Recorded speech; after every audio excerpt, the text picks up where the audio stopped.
Are we ready to start? Ashley went to go get the right flash drive. Oh, So we just okay. give her a minute. I'm sorry. I know you were immersed. Did I miss a discussion there?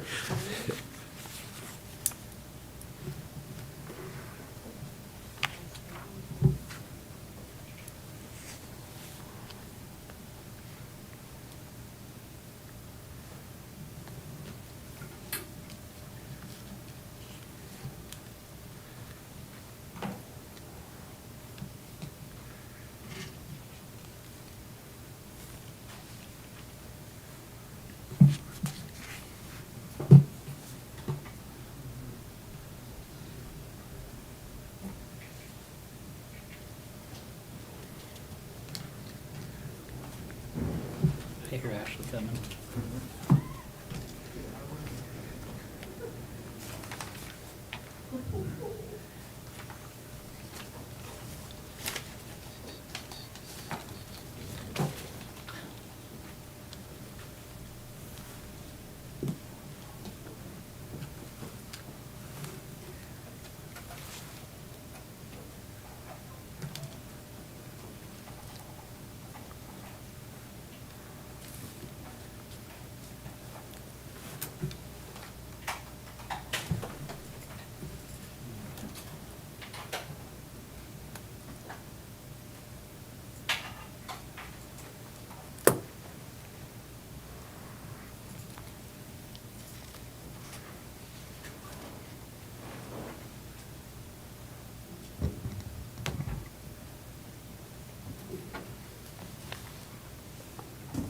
Okay, apologize for. Do they not have to reconvene? Excuse me. Bill, we're ready for you. We ready? Ready. Yeah. All right. We're going to start back up with our county commission meeting. And I guess first up is Ashley's going to fill us in on the latest revision of the resolution for face masks. Thank You're you. on. Yes, Ashley Biegert, Assistant County Counselor. What we have done is essentially take the comments that were made this morning in conjunction with the governor's order and the Wyandotte County order and where things were at there, and streamlined the language into an attempt at a concise version for basically laying out what the definitions are, what the rules are, and what the exceptions and exemptions are. So that's how this is outlined for your amendments, however you deem necessary. So the first page, of course, is all of the whereas clauses that indicate the basis for the resolution. It indicates, obviously, the dates of the national or the local disaster declarations. It indicates that the Board of County Commissioners has the authority to deviate from the governor's plan, and so on and so forth. And then the second page is where the Shawnee County Board of County Commissioners order begins. Paragraph 1 contains all the relevant definitions that are applicable throughout. So the definition of face mask,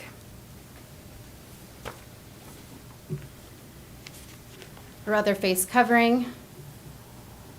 Would you like me to just read through it, or or just go through it in general?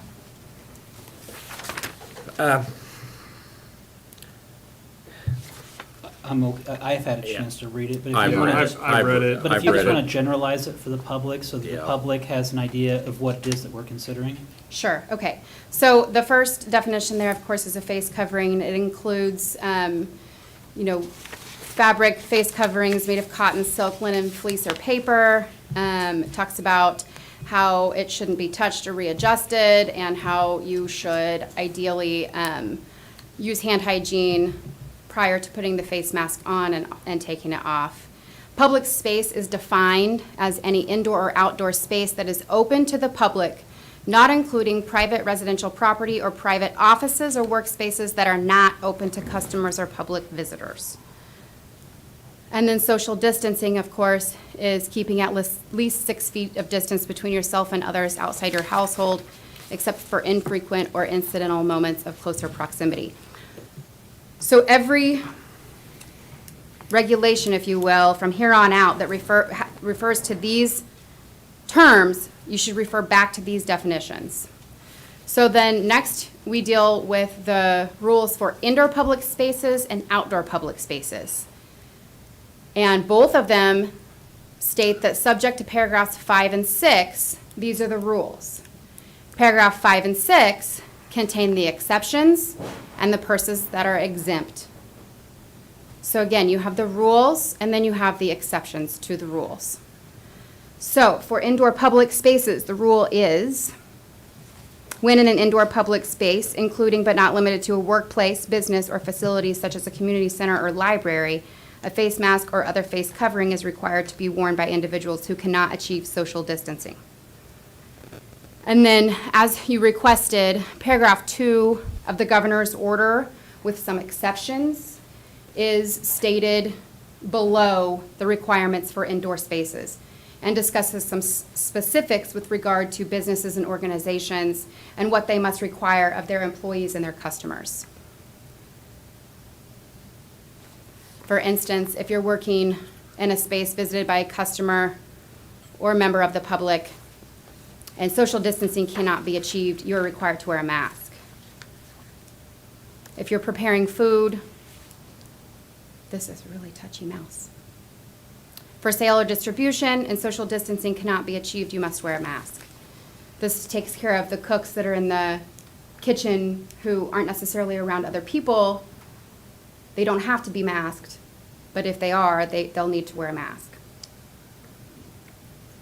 And then employees who are working or walking through common areas such as hallways, stairways, or elevators. And then you have the rule for outdoor public spaces, which is very similar to the indoor public spaces. Face mask or face covering is required when social distancing cannot be achieved. So if you're outside playing at a park and you're 6 feet away from someone else, you don't have to wear a mask. That's the intent of that provision. There's a specific provision regarding transportation for your request that indicates that when you're waiting for public transportation, taxis, or a rideshare service, a face mask or face covering is going to be required. And then we get to the exceptions. So a face mask isn't going to be required when you're in your enclosed workspace. So if you're in your cubicle, if you're in your office, you don't have to wear a mask. If you're not going to be in contact with other coworkers. If you're driving alone or with people of your household, you don't have to wear a mask. If you're swimming, obviously, certainly don't suggest you wear a mask or even encourage that. If you're working out, or if you're an athlete engaged in organized sport and you can social distance, no mask required. If you're eating or drinking in a restaurant, no mask required. And then if you're obviously going to a bank or getting a medical procedure or any other procedure that would require you to have access or someone to have access to your face, you're not going to, such as, a nose piercing, you're not going to be required to wear a mask. Then we get to this section of the people who are exempt. Children under the age of 10 are exempt. However, we encourage that children between the ages of 2 and 10 be assisted with use of a face mask, although that's not required. And then children under 2 should never wear a mask. If you have a medical condition or a mental health condition or a disability, you're not required to wear a mask. Persons who are deaf or hard of hearing during essential communication do not need to wear a mask. And then just some general provisions. Persons engaged in an activity that a professional association or regulatory entity has determined should not be conducted, such as for child care providers. And then just kind of a general catch-all provision. Lastly is the enforcement provision. Again, it's an intentional violation up to a $2,500 fine. Then violations will be brought by the county attorney.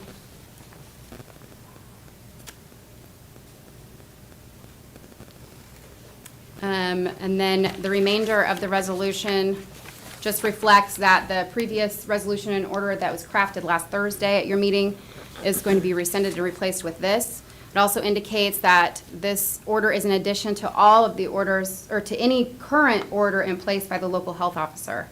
However, I did include in here that to the extent the local health officer has addressed masks in any of his orders, this supersedes that. That would be specifically the farmer's market. I think And- farmer's and market is, retailers. I think farmer's market is, yeah, but there's also, even in just his general order, he has some requirements in there for personal services, et cetera, and that's just inherently covered in this resolution and order. Okay. Just, so there's no conflict. Right. If it has to do with a mask, you look to this. So this is ready for your amendments, suggestions. I have a couple questions for Dr. Petzino.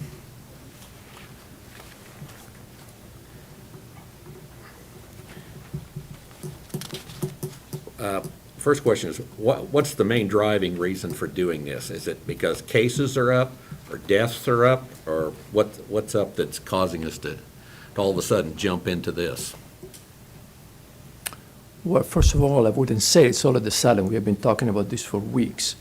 The main driver is that cases are up, and they are up substantially. In fact, I mentioned earlier this morning when we met at 8 o'clock that I thought we were approaching the point of exponential growth, which means the cases double every certain number of days.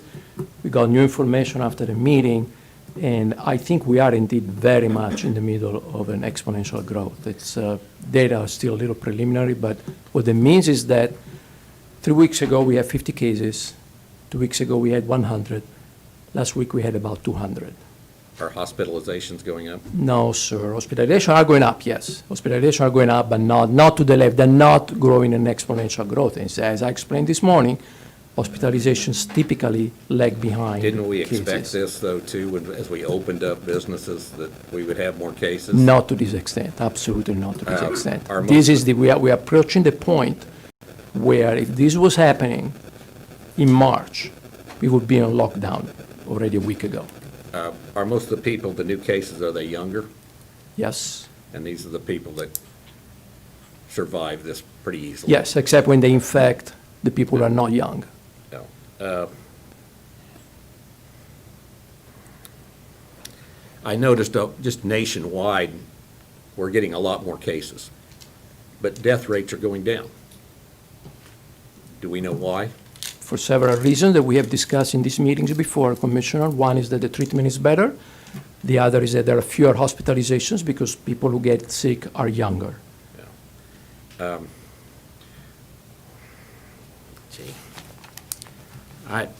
Commissioner, Yeah, go with all ahead. due respect, I feel sometimes like it's Groundhog Day, and we keep having the same meeting over and over, and you keep asking the same questions of the doctor, and we have the same answers time after time.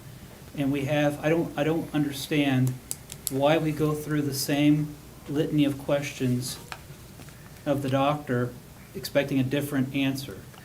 The only thing that's changed is we have more information coming from our medical professionals that the masks are a part of controlling or stymieing the growth of the virus. If we have seen the growth that we have, the problem is when a 24-year-old passes it to a 70-year-old and explaining to those families that we did nothing. Haven't we always said, though, that we need to protect the vulnerable? Well, our Yes. death rates have risen. Our death We rates have have risen protected the last week. vulnerable. I also explained multiple times, Commissioner, that we cannot put the vulnerable in a social bubble. We have had cases in multiple nursing homes now, and the reason is that those cases are the result of transmission from staff who are younger, have a life, have social contacts, and bring the virus into the establishment. When you have so much virus in the community, there is absolutely no way to keep it I also- outside of those I also nursing look homes. at the number of people that are afraid to come out of their home. We talk about economic growth. If this is one part of our economic recovery, to allow people to go out and shop and be part of the community get medical services. Again, we have protections for exercise, we have protections for people with certain disabilities, but anyway. I think we've done a great job of scaring people, making them stay home, and I think that was probably a good tactic at the beginning, and now we're trying to get our economy up and running. People are scared to death. Yes. You mentioned the economy, and I've talked with business owners. Last week, I spent a lot of time on the phone with CEOs and regional managers for large national chains. And I mentioned this last week, but there is a good contingent of folks who are large employers that think that masks in indoor spaces are good for business. They don't want their employees to be sick. Okay. They are worried that if they're sick, if their employees come down and there's a cluster in their business, that they are gonna have to shut down entirely. That's not good for business. That is not good for business at all. So I think that in terms of this, I think we have reached a point where we have seen businesses in Shawnee County close. I can think of at least 2 restaurants on Wanamaker that have been shut for at least a week or two because their kitchen staff was all gone and they didn't have any employees left. Okay. I think as much as I don't like these things and I don't want to see this happen, I think it might be time that we put something in place. And I think that we're doing a good job of working to come up with something that's reasonable. I do have a couple of amendments that I'd like to propose. One is in the exceptions, and I'll do this one at a time because I've got like 3 of them. So, engaged in strenuous physical activity, whether in a gym indoors, including athletes who are engaged in organized sports activities so long as social distancing can be achieved. In the language that we looked at earlier, there was a mention of social distancing can be achieved, and then it says with only infrequent or incidental moments of closer proximity. I mean, we talked about this in the meeting earlier about football Yeah. and specifically. I don't know if you guys would entertain adding that back in.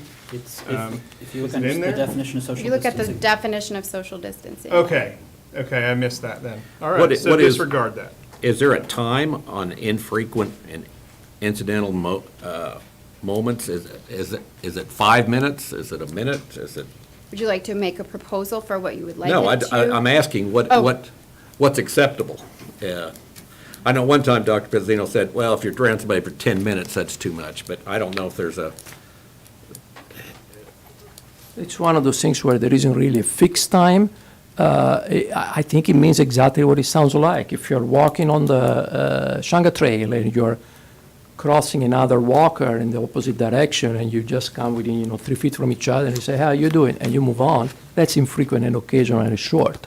Okay. If you start chatting and you stop, if you stop and start chatting with the other person, that's no longer, then you need a mask. okay, Mr. Chairman. yes. So I know that we work closely with the Baseball Association so we could have Baseball League. Batters that hits the ball, gets to first, makes it to first, they're waiting for the next batter. Put a mask on. You might be at first base for a minute. You might be at first base for 5 minutes. You might be at first base for the next of the inning, Yeah. depending on the game. In that case, when the runner gets to first base, are they then going to need to put on the mask? But then, again, we're having these activities, and where do we get common sense? Common sense has to enter in Right. at some point. I agree, Commissioner.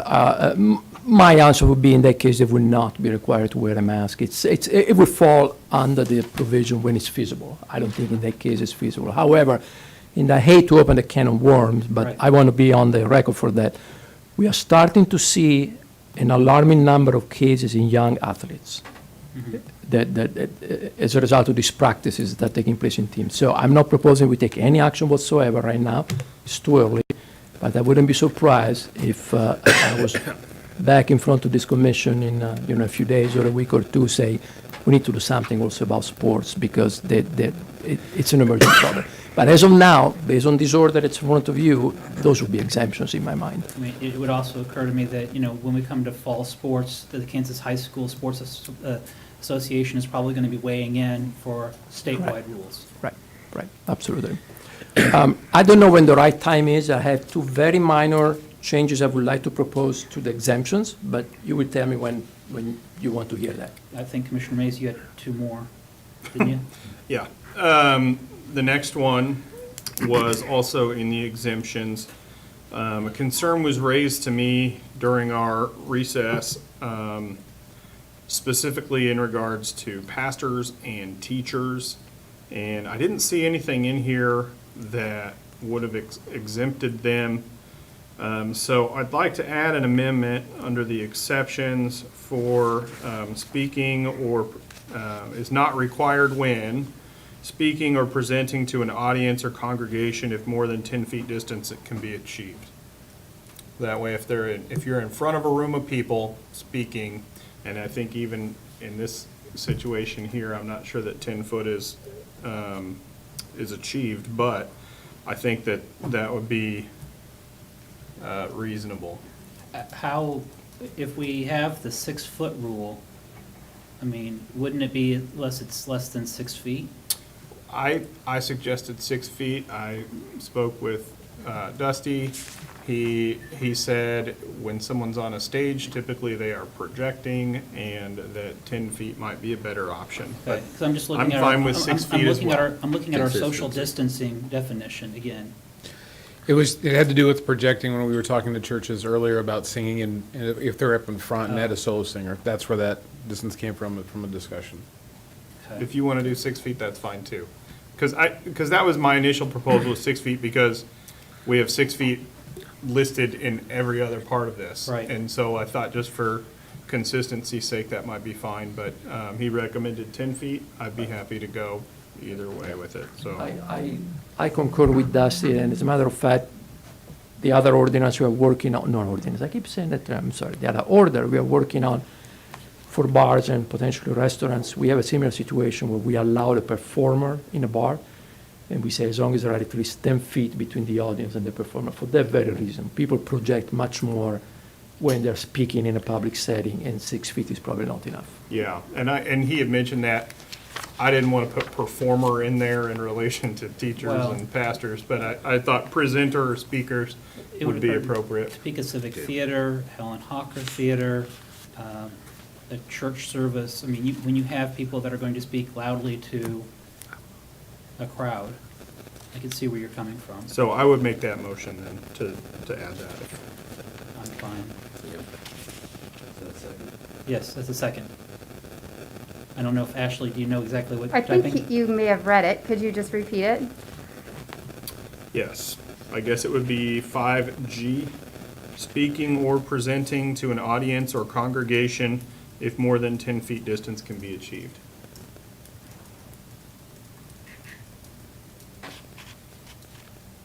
What? 1 feet is not going to work.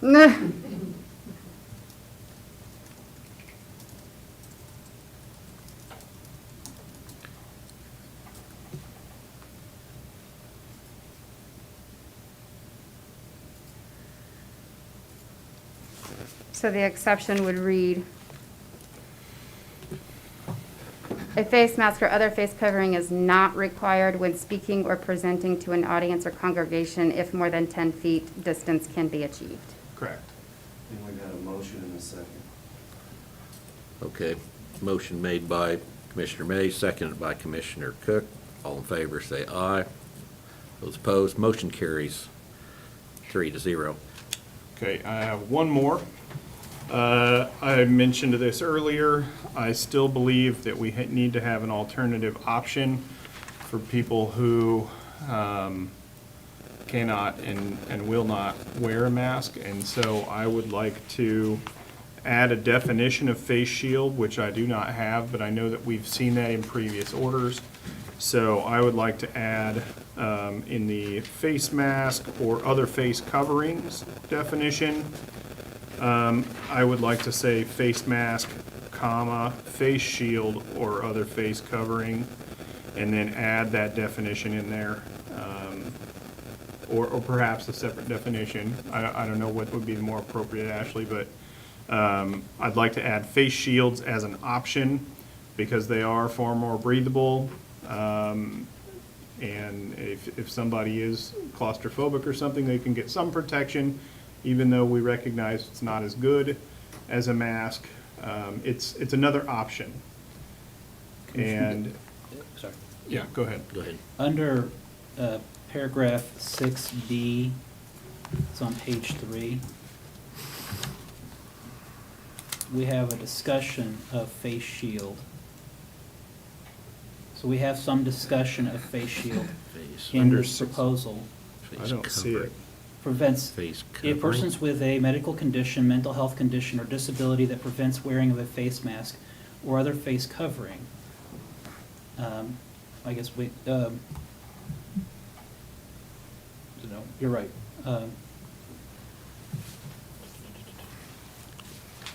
So what I would like to see is add face shield, and then throughout this document, any reference to mask or other face covering would say face mask, face shield, or other face covering. Dr. Petzina, do you want to weigh in on that? You, Thank you, Commissioner. That's actually one of the changes I was going to propose. Yes, for some reason, and please forgive us because it was a lot of work and version control is always problematic. So we tried our best to come up with a coherent document, but in the process, the face shield got dropped. The way it was before in the previous version that we discussed this morning, the face shield was the alternative option for people with a medical condition that would prevent them from, breathing through a mask.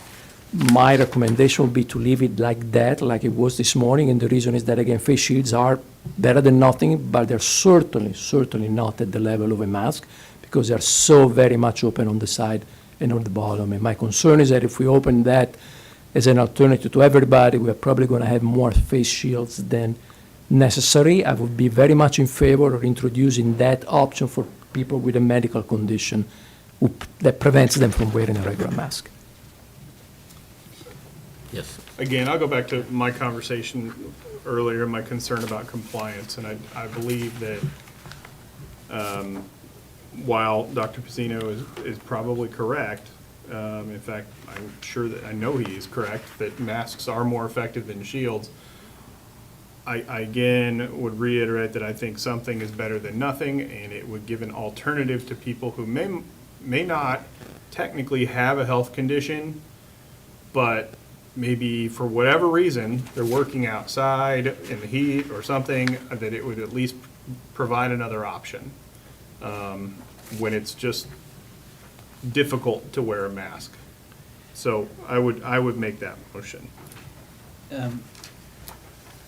I see where you're, we had this discussion this morning. Which order were we looking at this morning from the face shield? And I'm sorry to interrupt your. I don't believe that we were looking at any of them in regards to this. Wasn't it the governor's? It was in the draft, the work draft that we shared this morning. Yes, we had, I thought so. Did it contain a definition?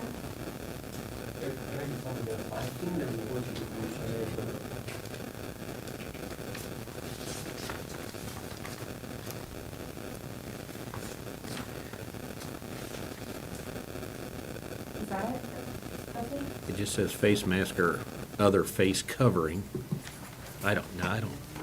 Yes, here we go. Okay, so if I remember correctly, it was discussed toward the bottom.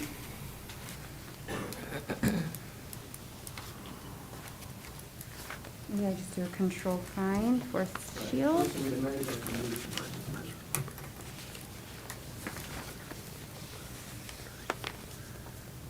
Why can't my my keyboard's not working for some reason.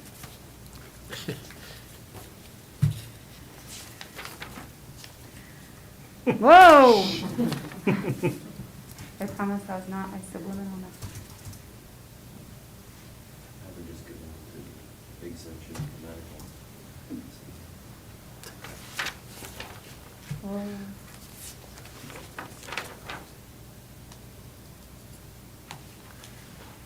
right.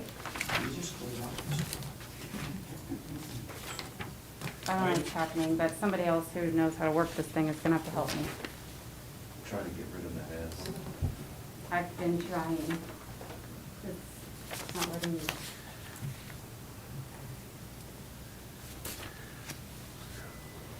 Okay.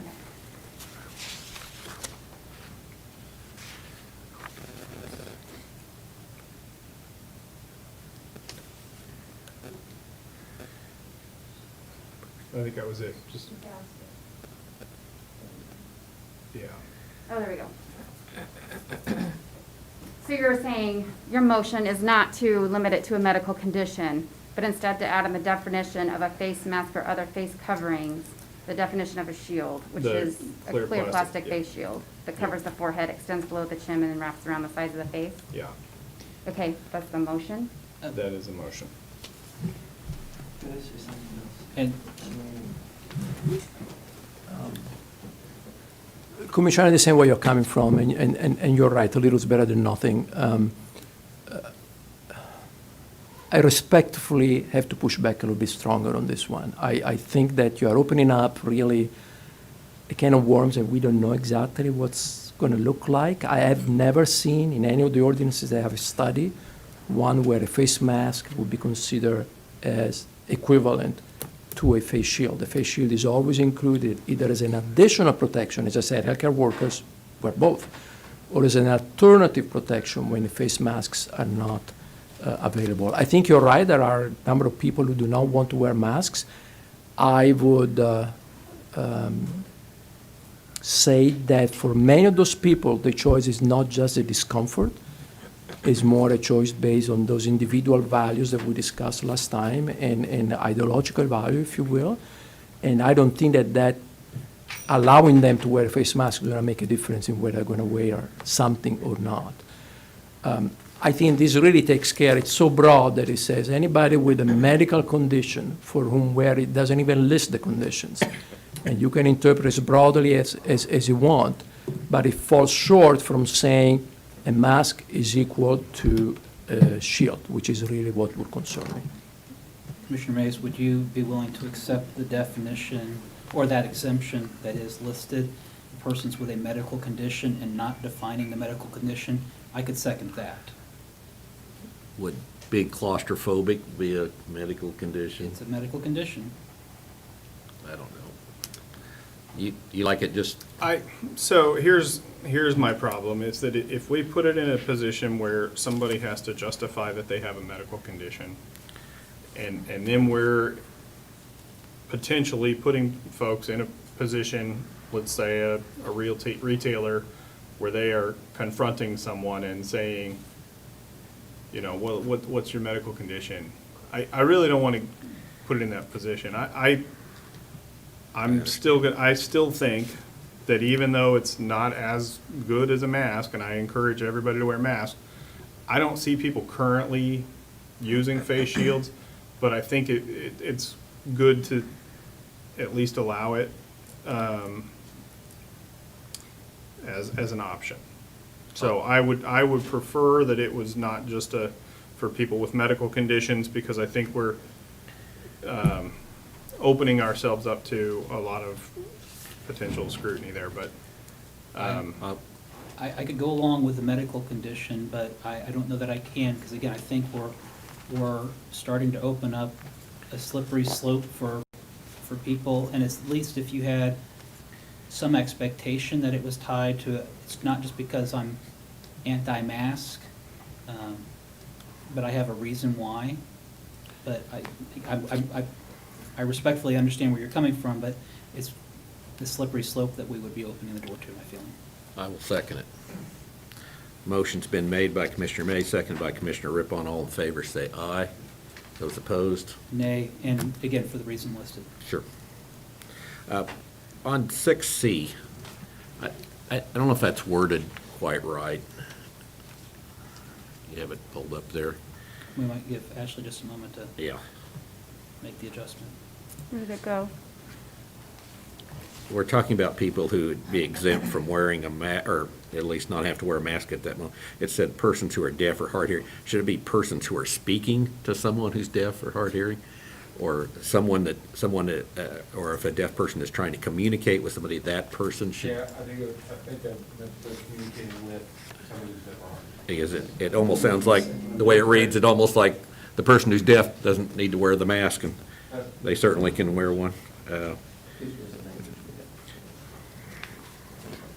I don't think that's gonna take a motion. I think that's just a wordsmithing issue. And we might just hold it, give Ashley a moment.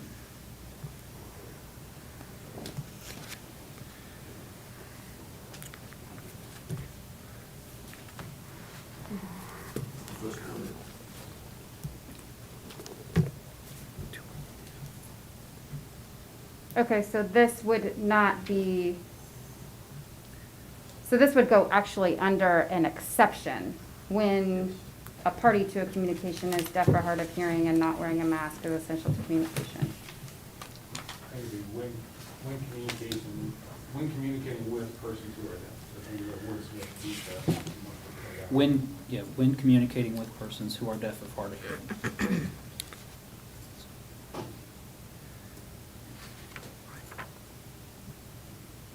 Sorry, this is a really touchy mouse.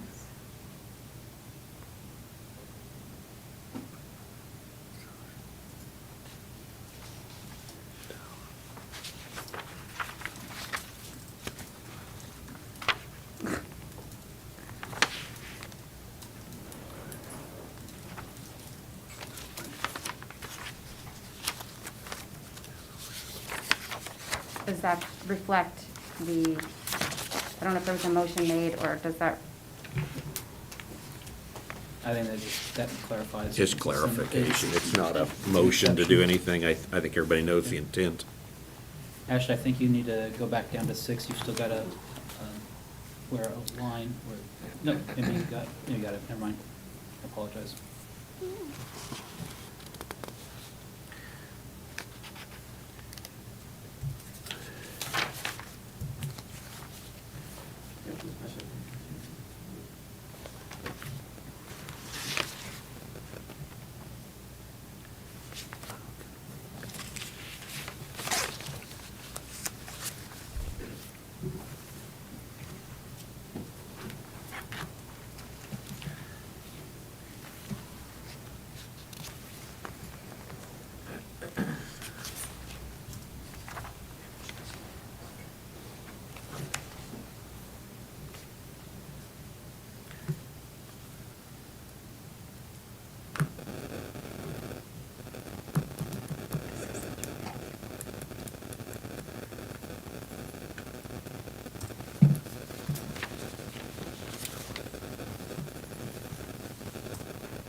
one other thing I just might bring up is the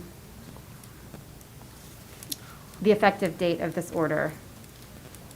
I don't know whether this is something you intend to become effective immediately or at some future date, but I would rather take effect, right? I just wanted to draw that to your attention. Why not? Yeah. Okay. Fine. You are Yeah. probably not going to believe that I'm going to say what I'm Start going to say, but Passing out tickets, right? I would recommend to give a little bit of delay, primarily because businesses may need to get ready and acquire masks for their employees, and some may want to provide masks for the public if the public tries to enter. So I've seen in other places that they gave between 24 and 48 hours of notice before the ordinance in this case, was effective. Okay.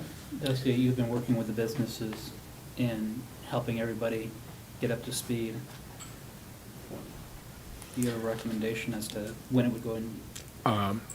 Doctor said 24, 48. Yeah, I would agree with that. I mean, we know that if they're trying to order it from an online or something like that, it may take a little bit longer, but for the most part, we've had this in the past where it was admittedly our bad that we implemented something too quick, especially something like that. So I definitely do 24 to 48, if at all possible. I agree with Dr. P?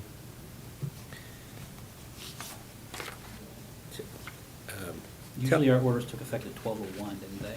Yes. Usually they start at midnight. Wednesday? Wednesday, that's 48 hours? No, that's 24. 24. 20. 12:01? Tuesday, yeah. So started Wednesday at 12:01, it's 24 hours. If you say Thursday at 12:01, that's 48 hours roughly. It's a little more than. Thursday. Somebody have a motion? That's my motion to start 48 hours, Thursday midnight. I'll second as based on the recommendation from the doctor. Motion's been made by Commissioner Rippon, seconded by Commissioner Cook. All in favor, say aye. Those opposed, motion carries 3-0. Am I on candid You got camera? away with that thing. If you move the keyboard closer to the top, I think Bluetooth will. Closer to the Up front. here? Yeah. Oh, I'll just put it.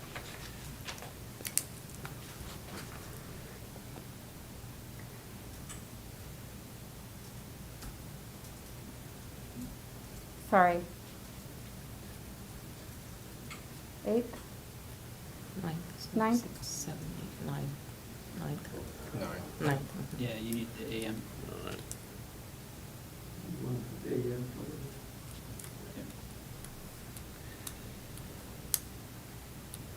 Okay. We should use military time for that. Military time, yeah.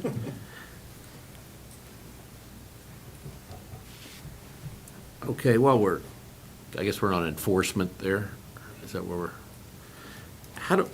tell me again how we're gonna do enforcement. How are we gonna do that and make it fair and consistent? And how are we gonna handle it? The way I would envision it is that in the event there was a complaint called into the COVID-19 hotline to the COVID-19 response team, they would do their investigation as they always do, excuse me. Insofar as they would follow up with the individual, follow up with the entity, determine whether or not the complaint is valid, maybe remind the individual or entity to, of the resolution and the order. If it's a situation where someone is blatantly, intentionally violating the order, in other words, saying, I am just not going to do this, that would be reported to our office. I'll have Jim correct me if I'm wrong, but our office would then file an action in Shawnee County District Court, a civil action under Chapter 60, for the recovery of a fine of up to $2,500.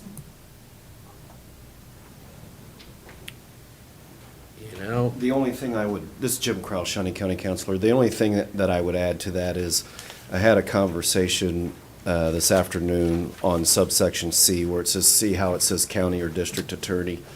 I had a conversation with District Attorney Mike Kage about that, so we're going to have to work out between us which office actually has jurisdiction to do this. Mr. Chairman, as the county attorney, or the district attorney for Shawnee County, could he not designate the county counselor's office as a special prosecutor for enforcement? That might be what we end up doing, but we want to make sure legally we do it through the right office But in the this- right manner. But this is what the Otherwise, we'll- statute, this repeats what the statute says. We copied the language exactly from the statute, and although that might seem fairly clear, what county or district attorney means, there are several attorney general opinions that discuss what happens when a county has a county counselor and a district attorney, and there are certain items that are deemed under the purview of the county counselor and certain items that are deemed under the district attorney. So we'll have to work with the district attorney's office on that. I doubt that he would fight you to make I you a don't think special anyone's going to prosecutor. be No one's gonna fighting fight. to do this. Maybe arm wrestle. What, But we work well with the district attorney's office. We'll figure it out. But I just wanted to make that clarification in case someone's watching this meeting, if they see that office versus this office. okay, so we have a waitress and she doesn't have her mask on, she gets turned in. You think she's in what kind of fee do you see or a fine for somebody? What, Is it a warning at first, or is this? Well, it would have to be a willful and intentional first. I guess Dusty kind of walked through the process. Didn't he? Yeah, I think this, with the way this is worded, we've only had it 3 times. The process, we've had this process happen more than 3 times. We call, I will say, a lot of times these are not valid complaints, and we can usually, now we've, to a point we have experience, we can tell if it's somebody ratting on another business or a competitor, that kind of thing. But we call the first thing is we call them back and say, this has come in. Sometimes they didn't know, sometimes it's, they didn't know about the order. There's many reasons why. We call them back on the second complaint, same kind of thing. And once the third complaint comes in, usually it's somebody from the team hand delivering the order or sending it to them on email, making sure they have it, talking to them again. The fourth complaint, me or somebody, we asked to go show up on site and talk to them. And we've had myself do it, we've had Chief Cochran do it, we've had different people just pay a visit and chat with them. And then we've only had 3 instances where we've called them back and they said, yeah, we know, we don't care. So there are 3 specific businesses that we document every single one of these complaints and our actions and who we talk to and phone numbers, contact information. So I see those 3 kind of falling in this zone, not those others. Most of the time it's an education thing or just a tweak or something like that. So it's your anticipation that it's going to take a couple of times, real willful violation to get to the point of pursuit?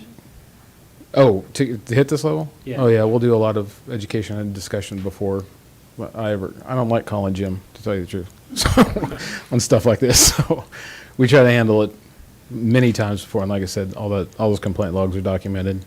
408 does a really good job. Sometimes we get complaints to our own emails and we forward it there, so we have one documented spot to start that process. It's not just a willy-nilly thing. We're walking those steps all the way through. I think Commissioner Mays had a good point this morning when he talked about code enforcement with the city. They work with individuals quite a bit before it gets to the level of a code court, and even at a code court, you still have the ability to remedy the situation. We go to great lengths to educate and try to help, even help write policies, local policies. Or even, there's 1 or 2 cases where I've actually helped from the corporate level, they got their guidance and helped them kind of filter through what those words meant, basically.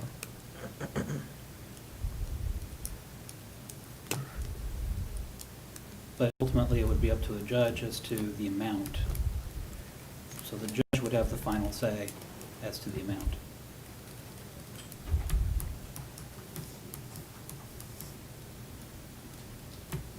All right.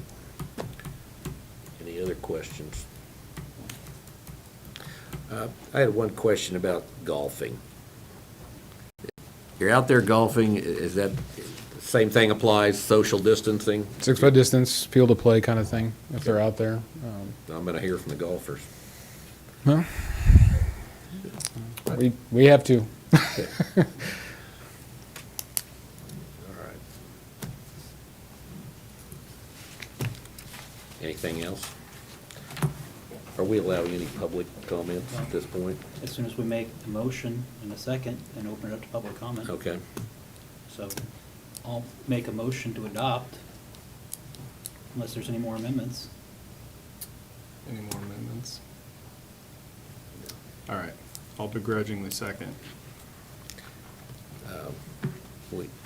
Now we should open it up to public speaking. Okay. If there's anyone here who'd like to speak on this subject, come up to the mic and give your name and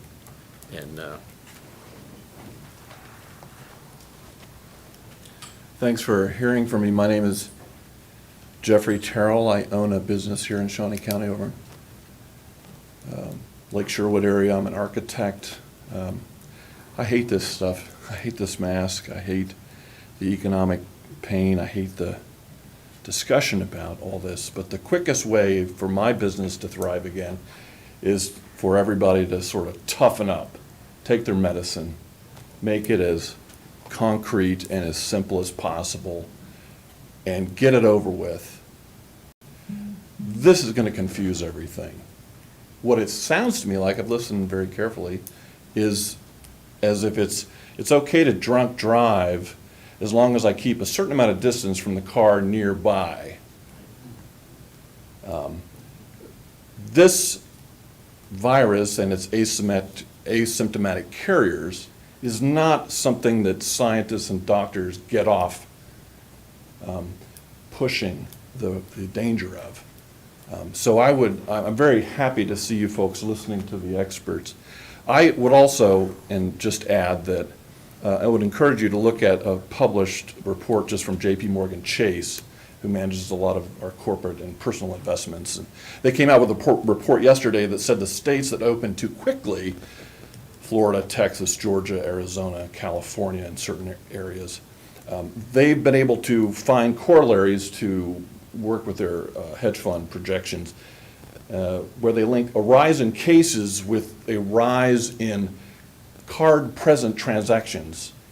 What that means is, if I use my credit card and buy something online with a delivery person, my card is not present, but card-present transactions actually, and if I get this right, it just came out yesterday from JP Morgan, but it was restaurants and bars. And so where they saw a rise over the past 2 months in card-present transactions, they saw that graphed very, very closely to the rise in illnesses.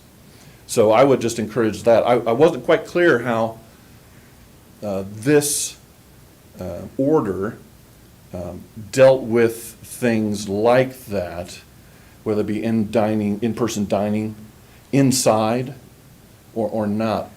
And the last point I have is really just a question, which is, if I take my daughter to my doctor's office and it's a private firm, sort of like mine, I'm a private architect, and I take my daughter in the back where they have their private workstations and nurses and stuff, and she gets herself checked. Is this requiring them to wear, the doctors and the staff back there in their privately held, to wear a mask back there? I couldn't quite understand that. So thanks for your time. Appreciate it. That's what it says. Yes.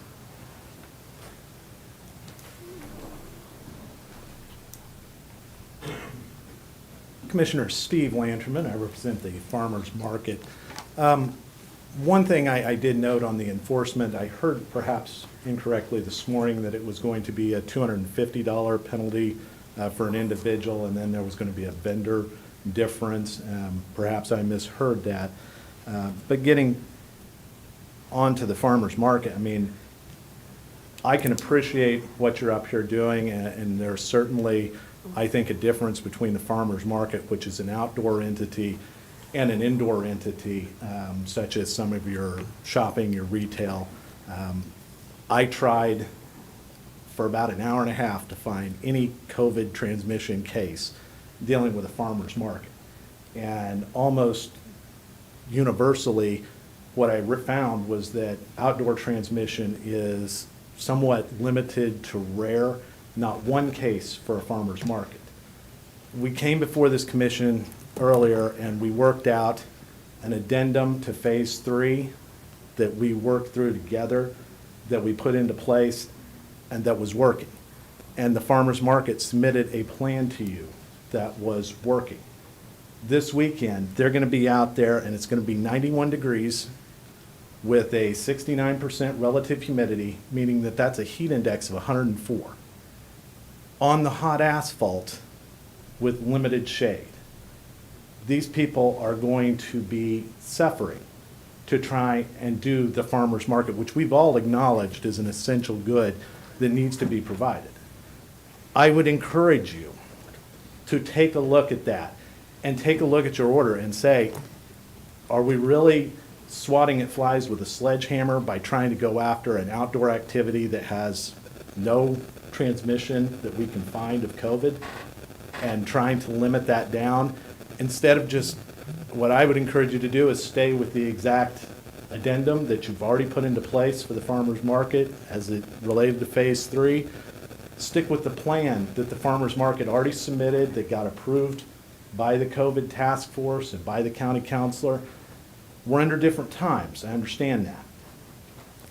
But I would encourage you not to go out and try and fix something that isn't already broken in an era where we've got rampant distrust of government, I think, and issues regarding how we're going to bring back the economy. Let this be an example of how we do it without overreacting. Mr. Chairman. Thank you. Yes. Dr. Pizzino, would you have any insight or thoughts whether there should be an exemption for farmers markets?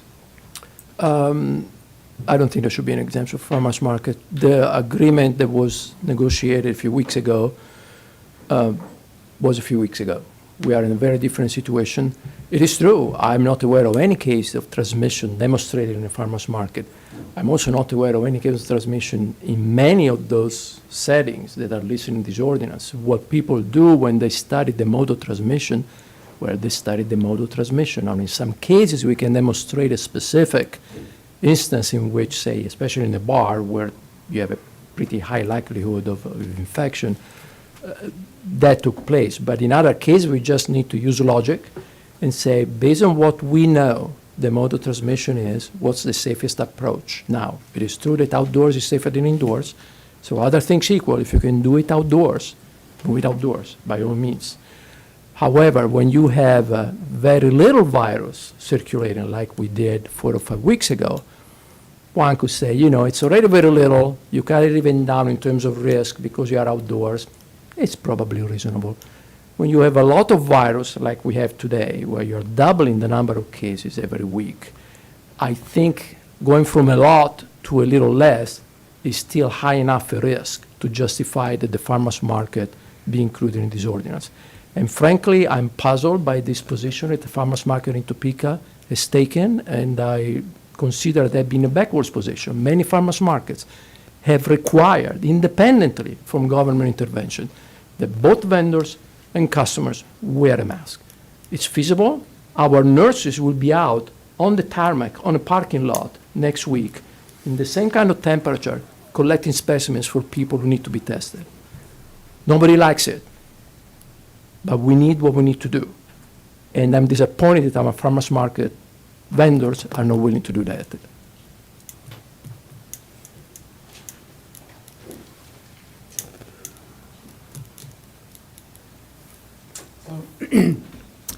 My name is Kendall Crook. I live in Topeka here in North Topeka. My daughter plays violin at the farmers market, and we love visiting it, and it's really fun. Will my daughters have to wear a face mask at the farmers market while they play the violin? I'm just curious. Unless, only if they're, if they can If they distance by distance 6 more than feet. 6 feet, then it's- okay. Then it's no problem. Okay, just curious. If you don't mind, and there's so many things to talk about, I'd rather just read what I had prepared here real quick.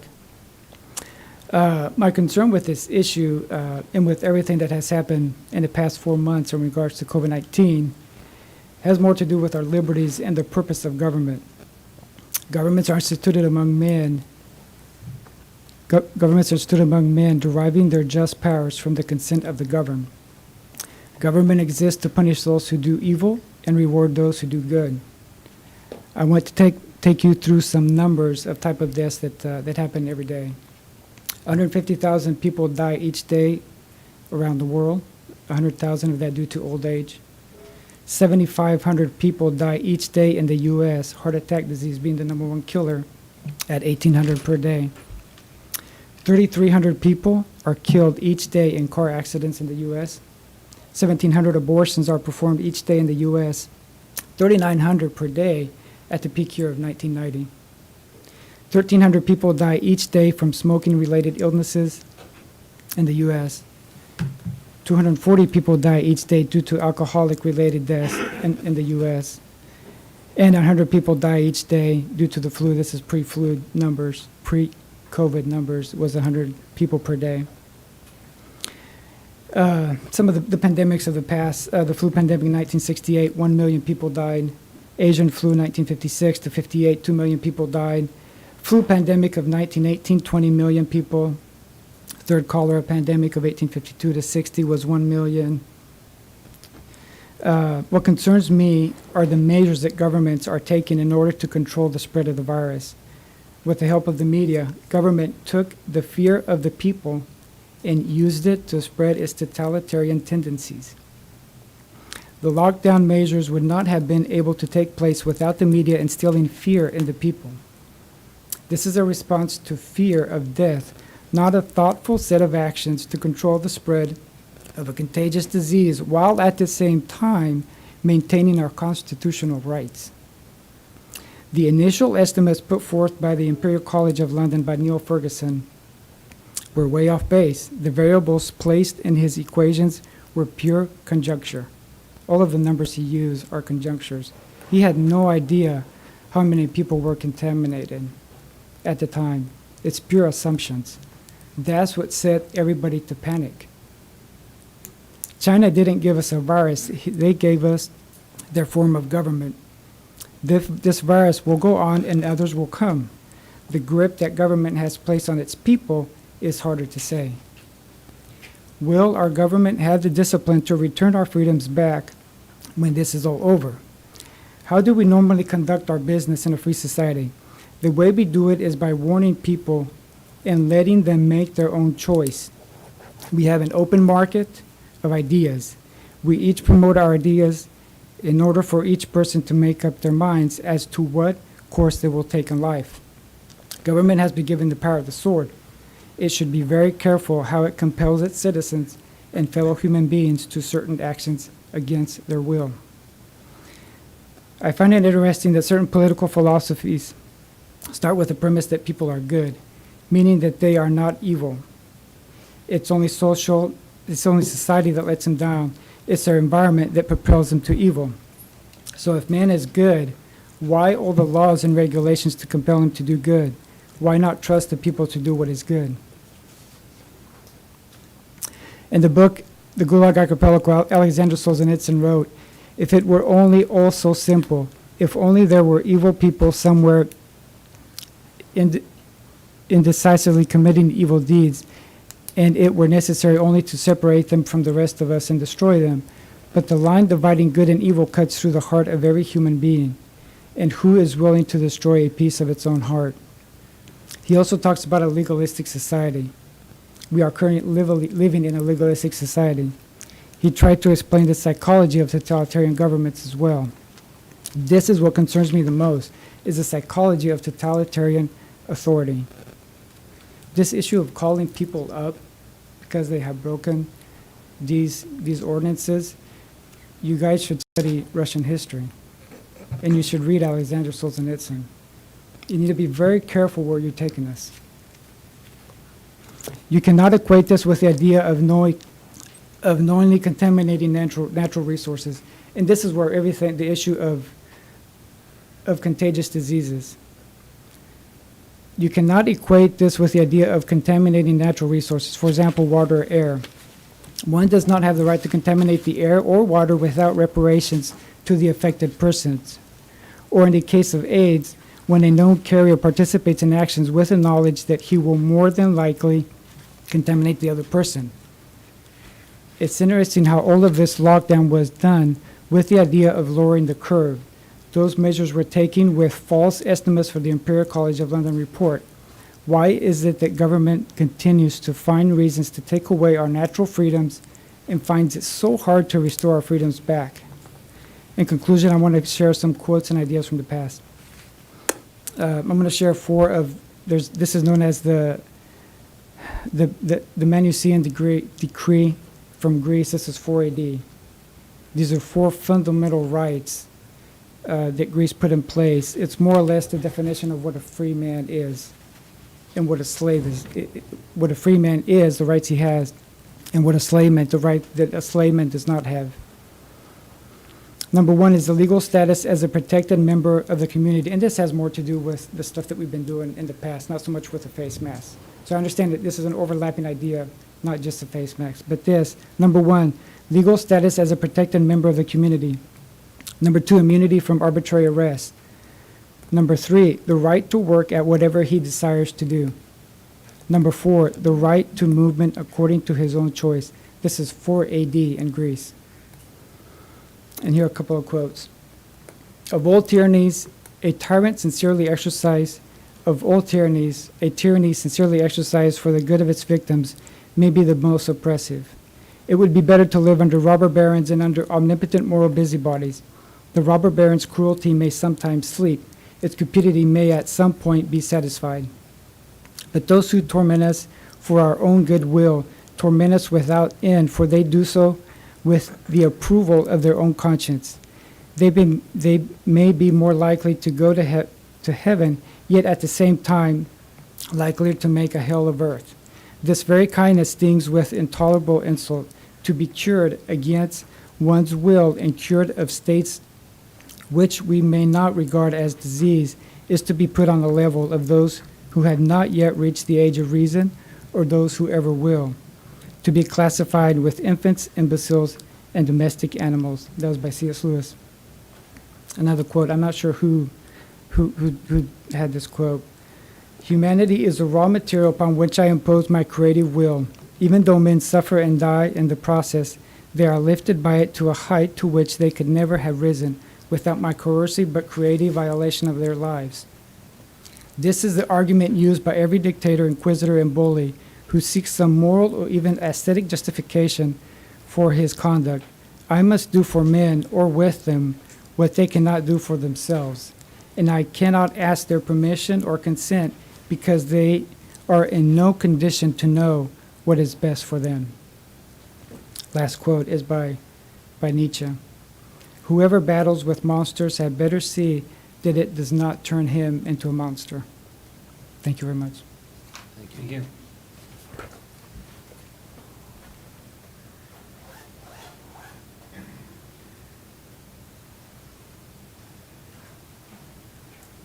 Good afternoon. I'll keep this short. My name is Sylvia Guerrero. My husband and I own JLG Mexico. I spoke in front of you a few weeks ago when we came up with a compromise. The one thing that I would like to make sure that you are aware of is that it is just ridiculously hot. I am separated from the public by a food trailer. There are windows and a screen that separates me from being directly in front of the public. With all of the equipment that we have running in our food trailer, it gets way hotter than just the temperature outside with the heat index. Even when we have proper venting and our little air conditioner and a little fan going, it's just impossible.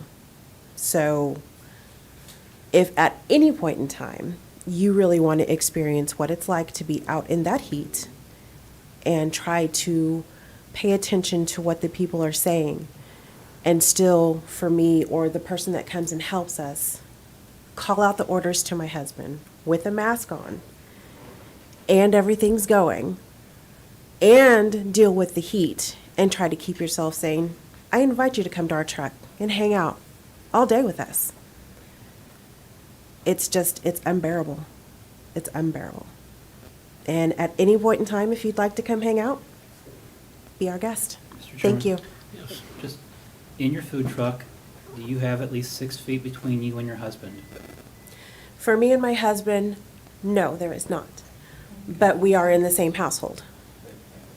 And if you're in the same household, then you would not need to have the mask. Yes, but if I am the one that is dealing with the public and I'm taking money, processing cards, you're wanting me to wear a mask Or a face shield. or a face shield. With asthma and it being hard to breathe, I cannot do that. I cannot do that. And our helper, he cannot do that as well.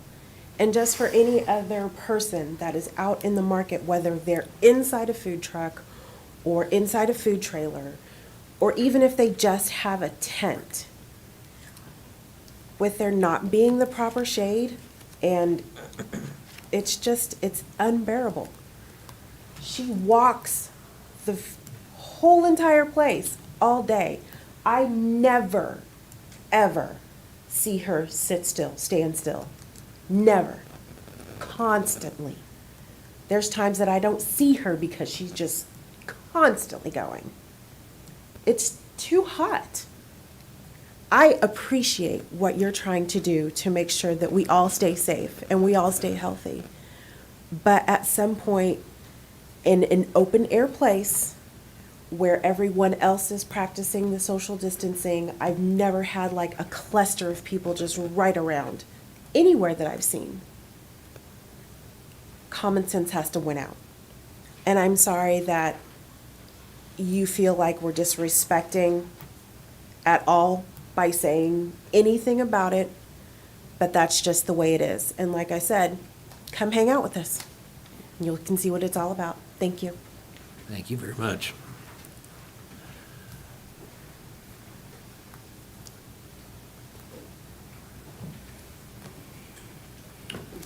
Hello. I'm Shannon Reese. My husband Rex and I own Reese Fruit Farm, and just right outside of Topeka. And our business is in Jefferson County. However, we do operate and take our business to Topeka Farmers Market and Lawrence Farmers Market. Topeka Farmers Market for many, many, many years. We have 3 stall spaces up there, and we have 3 tents that cover our tables. Our produce has to be covered and shaded. But under those tents, no matter what the temperature is outside, no matter what the variance of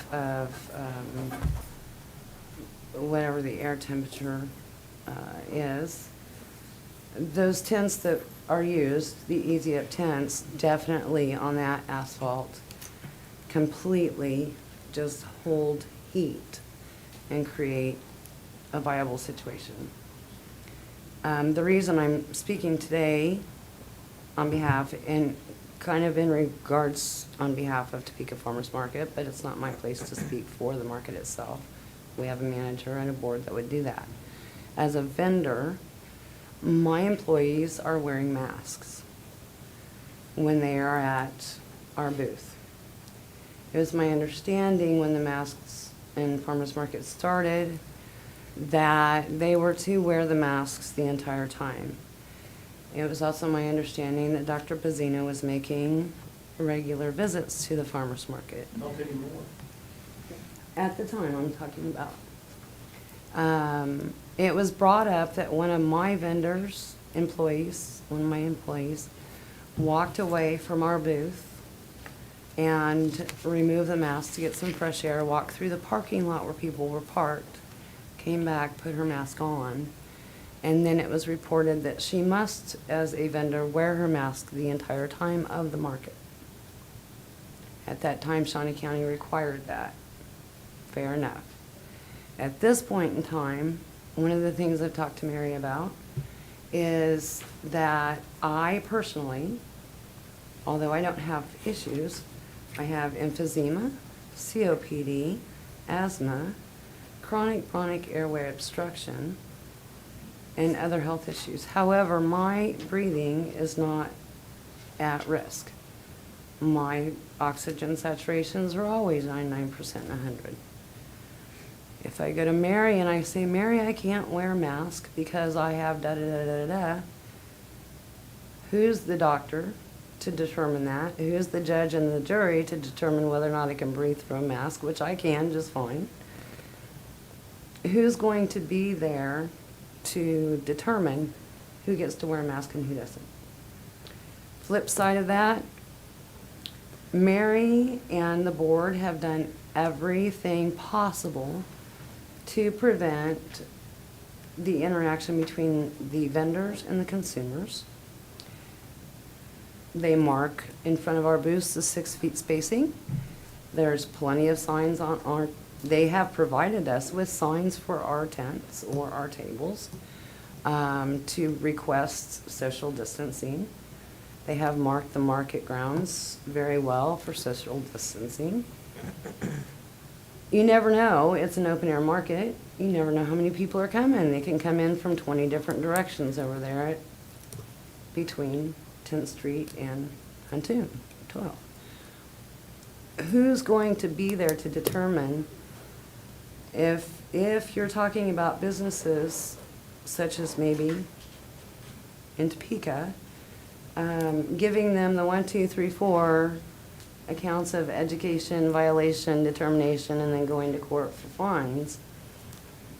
Who's going to be, I mean, what about the consumer? What if the consumer is directly, intentionally disregarding that fact of wearing a mask, is there gonna be somebody there to police that consistently? Mary and the board cannot be the doctor, the judge, the jury, and determine who gets fined and who doesn't. If somebody turns in and says, well, we have this person who's wearing a blue shirt and, jean shorts and flip-flops and brown hair, do they get fined immediately? Is there gonna be somebody there to police that? Or do they get the 1, 2, 3 education to determine up to 4 whether or not they get to go to court and get a fine? Where is that balance? Who's gonna determine that? I can't guarantee that my consumers are going to carry that 6-foot distance. I know as a vendor, my employees are gonna wear masks, they're gonna use hand sanitizers, they're gonna use, Clorox wipes. We're not gonna allow our customers to touch the product. I'm still gonna take their cash, I'm still gonna take their cards. I mean, I need to know, is this a concrete determination? Is this a variance determination to allow farmers market to be exempt with some restrictions? Or, who's gonna be there to police all of that, to determine how it's done and how it's not done? What's right and what's not right? Me, as an owner of a business in Jefferson County, my business does not have to follow the Shawnee County guidelines, it has to follow the Jefferson County guidelines. When I am operating in Shawnee County, I'm more than happy to comply with the Shawnee County determinations. But it seems to be really across the board right now. I mean, it just seems like a monopoly game, like you guys just have a monopoly game sitting there going, okay. How are you gonna determine if the customer's in violation? How are you gonna determine what vendors can and cannot? I mean, but I'm talking underneath those tents, and I have had a thermometer in there underneath those tents. The dome of that tent can get up to 135 and 140 degrees. Literally. I've got a couple questions, just if I may, Mr. Chairman. Sure. With it getting to 135 or 140 degrees without the virus, have you gone to the board to ask them if they could change the hours to maybe in the evening when it's not as hot, or changing the location to where there's shade? Because regardless of whether we have masks or don't have masks, it's still going to get hot on asphalt in Kansas in the summer. 100%, you're right. And so I don't know if going to the board to say, are there alternate locations we might have in the summertime? And that's a discussion for something else. Right. But as to your question as to enforcement, ask Dusty just to how he would, envision as to the consumer. That was one of your questions as to how Yeah. consumers would be enforced. But when you go to Douglas County, don't you have to follow the Douglas County rules for their farmers market? Absolutely. And then in Topeka, we're putting into place rules that you would follow in Topeka for Topeka's rules. It's Shawnee County, right. Mhm. And then when you go to Jefferson County, you would have Jefferson County's rules, and you may have 3 different rules that you're following. And we do. We absolutely do. And we do our best to comply. And in our market, right now, Jefferson County does not have any base guidelines for that. My employees wear masks out of choice. I have told them that's their discretion. I have had employees who've taken off because they didn't want to risk but I am an open air market. My building is an open air market. We don't have air conditioned heat, and we have the ability to open every door there and make it an open air market. Yeah. Point being is, yes, that my business is in Jefferson County. When I take my business to Shawnee County, I comply with Shawnee County regulations and guidelines. When I go to Douglas County, I comply with the farmers market regulations and guidelines. And mind you guys are county commissioners, you override the city. The city can also have their own separate, regulations. So, and the farmers market itself can have their own as long as it's complying with the city or the county. So it's kind of a tier of regulations, and I'm good with that. My business, my employees, I will comply, but I cannot keep 10 people from coming to my booth at one time, even though there's a tape out there for the 6-foot social distancing. If I say you need to back away, stand behind the line, I can't guarantee that it's gonna be an option that they will follow, and I can't go out there and beat them up and make them stand there behind the line. I mean, I understand that, but I'm wearing a mask. My employees are wearing a mask, you know, and we do our best. We keep hand sanitizer all the time. I have, you know, literally the brand name wet ones to wipe our hands. I can bring up a hand washing station if needed. Those are provided by the farmer's market as well. But I can't prevent and I can't regulate the customers who come to my booth that are in violation of your law settings, your determination. And I think that So may be who's about- gonna be there to tell my customer, ooh, you get a $250 fine because you're not wearing a mask? And $250 was just a discussion this morning. No, It says up to. I'm using that as yeah. an example. But, I mean, I would ask Mr. Nichols if he might talk to about just how the consumer might be interacted. Because I think that's a good question, not just for farmers markets, but just for consumers in general. Sure. I don't do enforcement. I just want to make that clear. We haven't had this situation where we've had enforcement within a resolution until now.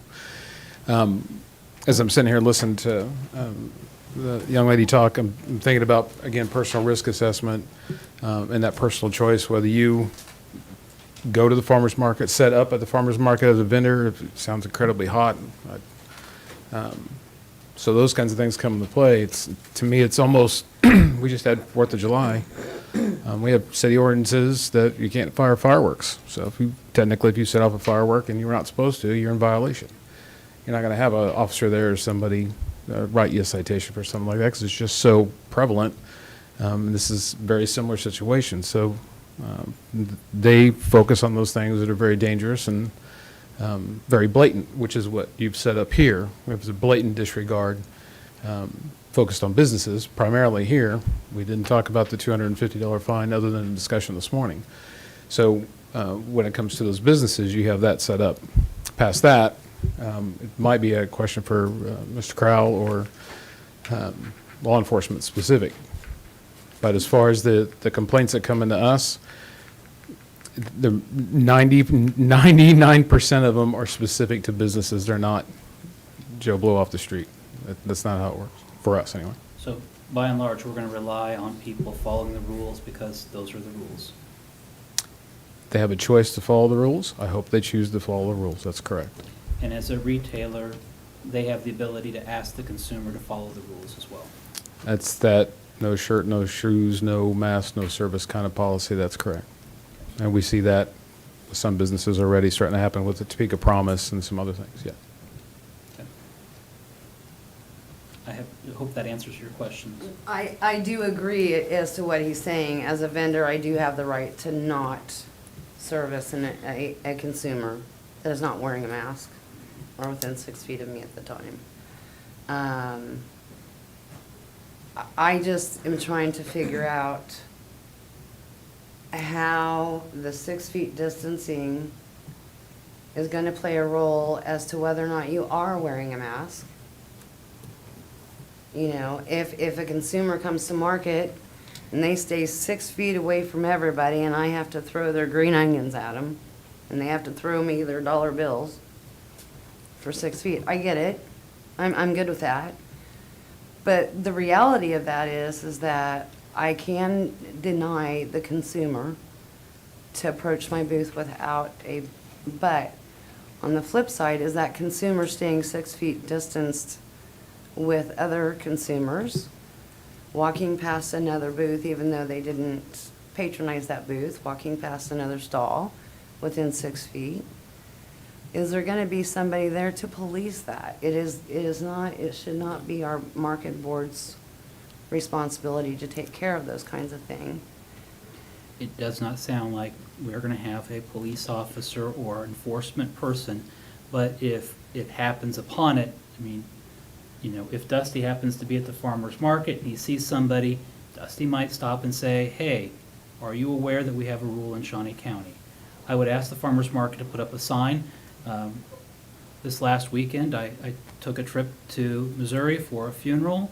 On the way back, I stopped at the Brass Armadillo, which is in Jackson County, Missouri. Jackson County, they have a rule in Jackson County, everyone had to wear a mask. There was a sign on the door. They had a person at the front making sure people had masks. They had masks for sale if you didn't have one. There was no complaints. There were no issues. And everyone was in the store with their mask on.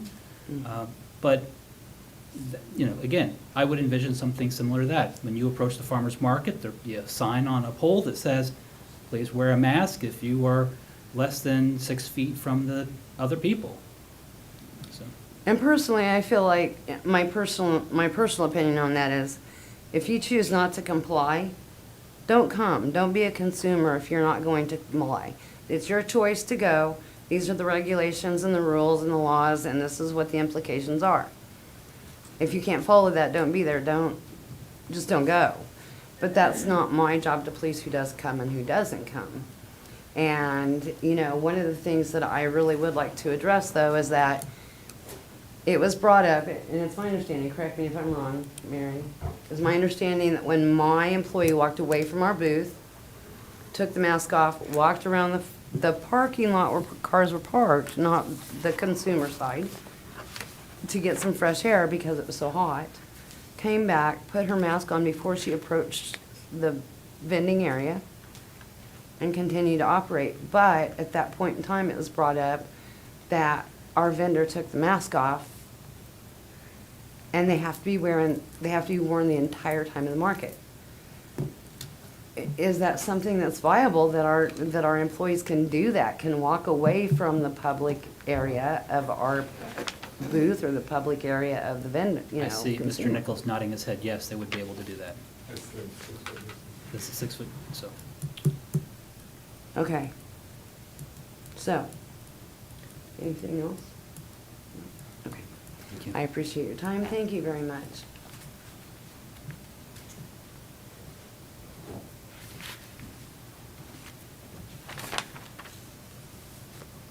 Hi, Commissioners.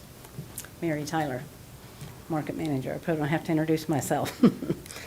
I just want to say, the last time I stood up here and spoke to you, the hate mail I got afterward, you cannot even believe. I'm sure you guys get some, a lot, I'm sure. But I was called every name under the book.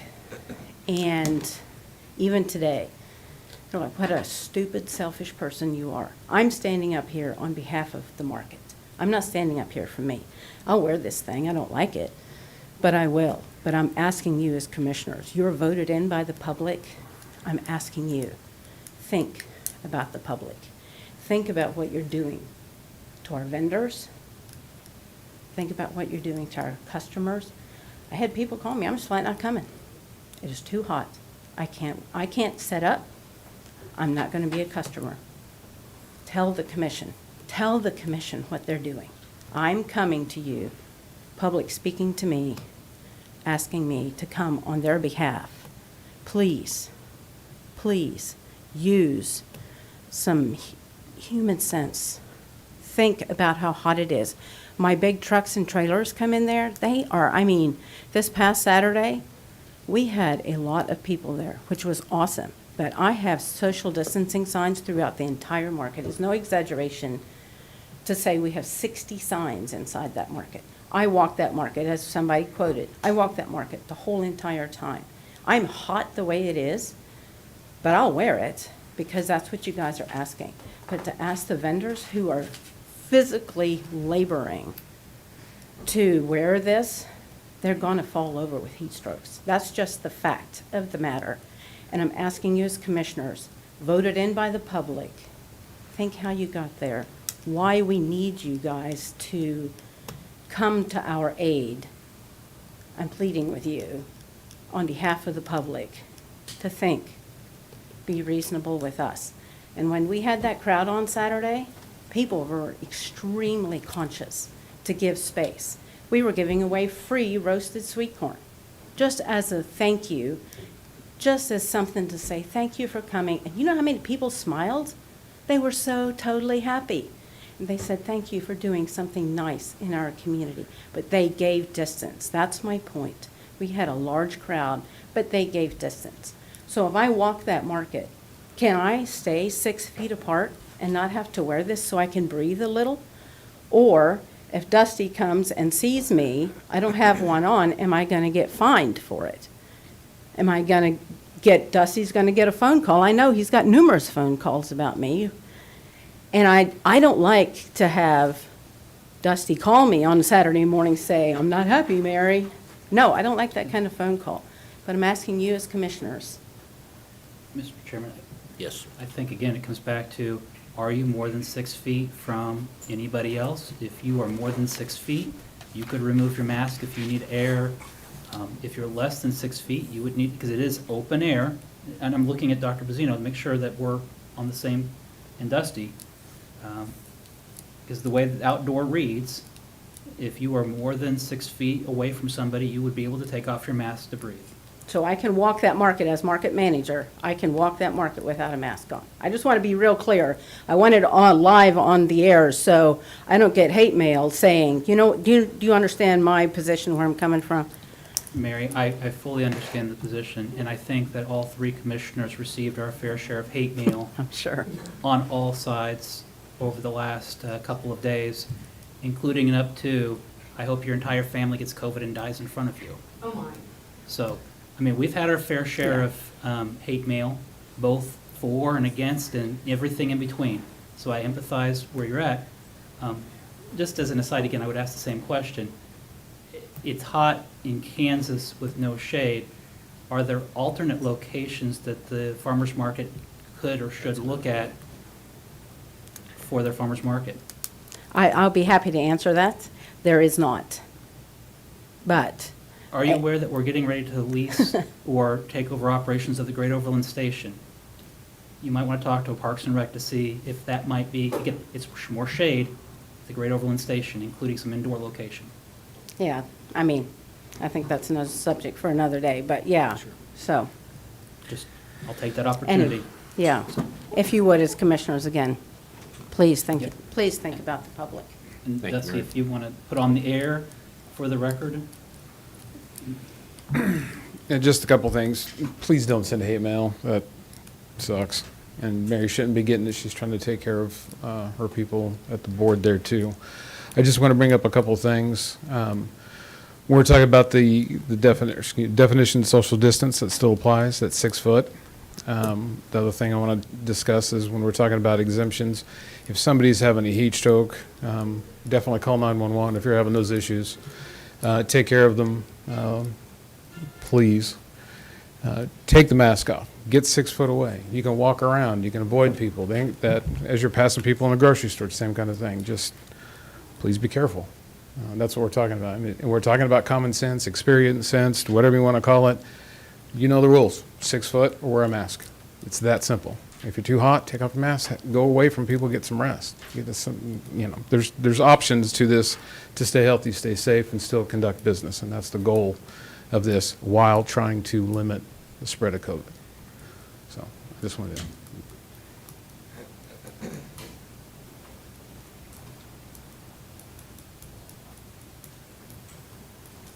I will just keep this brief. Donna McGinty from North Topeka West, because I won't be here next week with a mask on, or Thursday.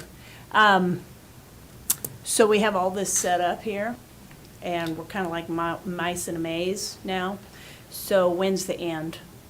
When we've gone through since March all these different steps where we've been told we're going to do this, and this will take care of it, and then we'll do this, and so it keeps moving. The bar keeps moving. I know no one can project when this COVID pandemic is going to end, but what about a little light at the end of the tunnel?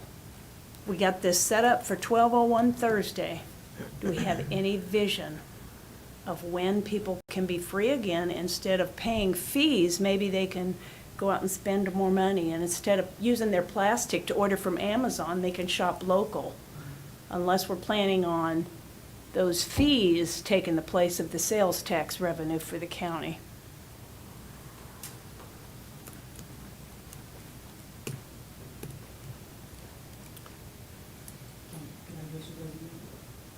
Yes, come on up. Might as well for the clerk, make sure she Uh, gets it. Kendall Crook. I mean, are you guys set already in a certain way, or are we not supposed to know? I mean, because if you are voting in a certain way, are we trying to convince you guys? Are you guys already convinced? This- Whichever way you're voting, or, Well, I don't want to waste your guys' unknown. time. we haven't voted yet, but Okay. if there was public comment, if there's adaptions or amendments, or if there's something that you think we should be aware of, if there's, that's what this public comment's about, to make sure that we are fully informed before we take a vote. Okay. I mean, so part of the conversation I've had with people, most of the people I meet do not agree with anything that has taken place in the last 3 months. If 1,300 people die each day of smoking-related illnesses, should we not make smoking illegal?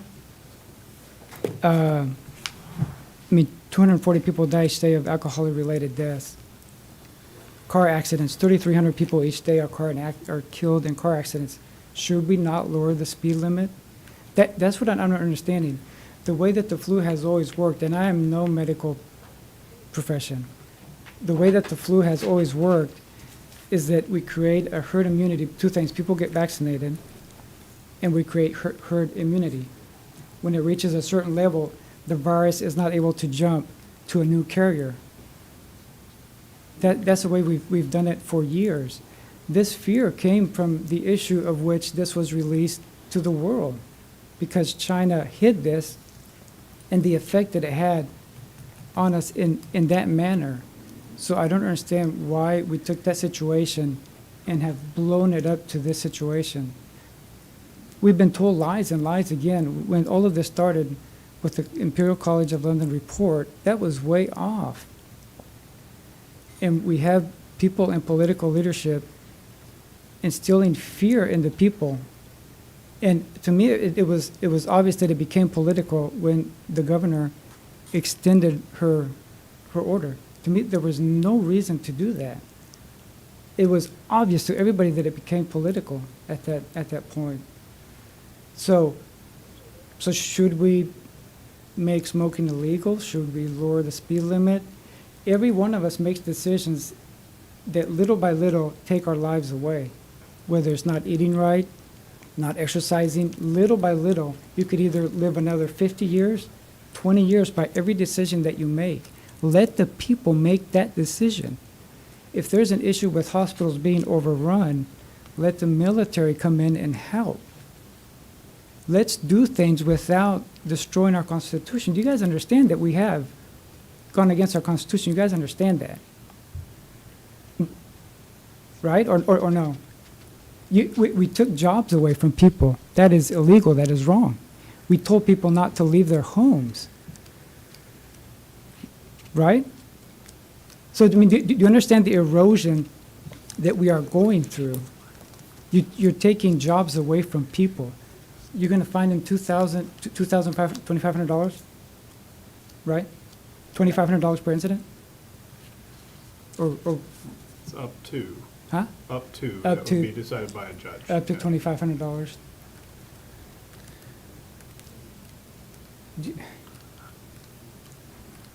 So, I mean, do you guys understand that, or? I'm failing, And I'm can failing to we- find your linkage between this action and it being unconstitutional. I mean, perhaps you're a greater scholar than I am at the constitutional law, but I'm failing to find the linkage.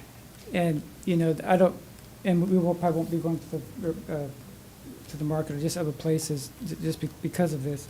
It's not that, it's the taking away of the jobs that I'm talking about. It's the telling people to stay in their homes and not be able to move. I mean, this is a completely totalitarian. But what was Form of happening in government. Shawnee County, Kansas isn't something that was a bubble. We didn't do anything differently in Shawnee County than what happened across the nation. Right, but the point is that it just keeps on going and going and going with more and more regulations. And do you understand what I mean by a legalistic society? Do you understand that? Like, this is legalism. I mean, it's just like, it dies the death of 1,000 qualifications. It brings chaos, it brings turmoil. People will start to show anger towards people that are not wearing masks in public, I guarantee you. If you go into the grocery store and you're not wearing a mask, people will start to shun you, they'll start to say things. It's gonna happen. So, if there's nothing else. Thank you. Thank you.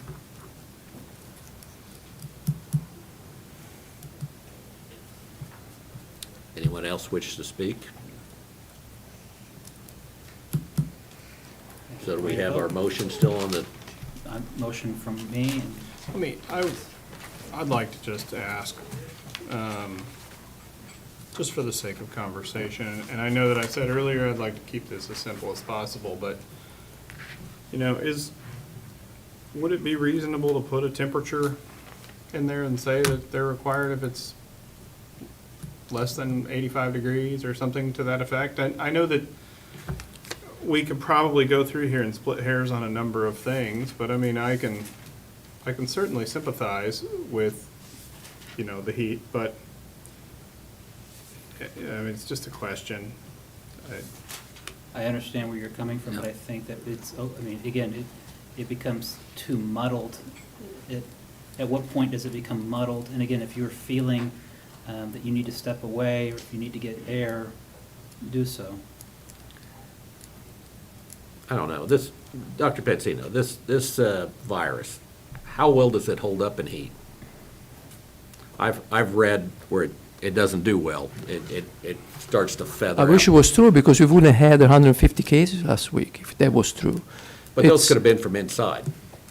Excuse me? Those could have been transmitted from inside buildings, sure, not. sure. But I'm just wondering how well is it transmitted outside? Well, Do it we is know? still transmitted. It's still What? transmitted. It is still transmitted. The virus is indeed inactivated by heat and ultraviolet light to some extent, and after a certain time of exposure of the virus. That doesn't mean that the virus is instantly killed the moment that the virus is taken outside. So that's why you see all these measures being adopted all over the country that apply to both indoors and outdoors. I'm not aware of any safe temperature below which or above which actually the virus could be considered as a irrelevant risk. Commissioner Mays, I understand where you're coming from, and I think that if people read this text carefully, we'll understand it that a lot of the concerns expressed here today are already addressed in this text. You can take a break, be 6 feet away from people, and remove your mask. And then you come back. If you are in close contact with people, you need to have a mask. It's been done everywhere. It can be done in Kansas, in Topeka, Kansas. When we decided not to do that 4 or 5 weeks ago, again, the risk was much lower. It's a different situation. And again, I don't understand why farmers markets all over the country will actually, many of them, not all of them, of course, many will actually require even their customers to wear masks without any intervention of government. When we do here in Topeka, that doesn't work. I think there is something. I will leave it there. Had the governor not sent out an executive order, would we be doing this today, or would we have been fine? Yes. When the governor's order came out, I was in the process of drafting something for your consideration to require masks in Sherman County. This is not a reaction to the governor's order, as far as I'm concerned.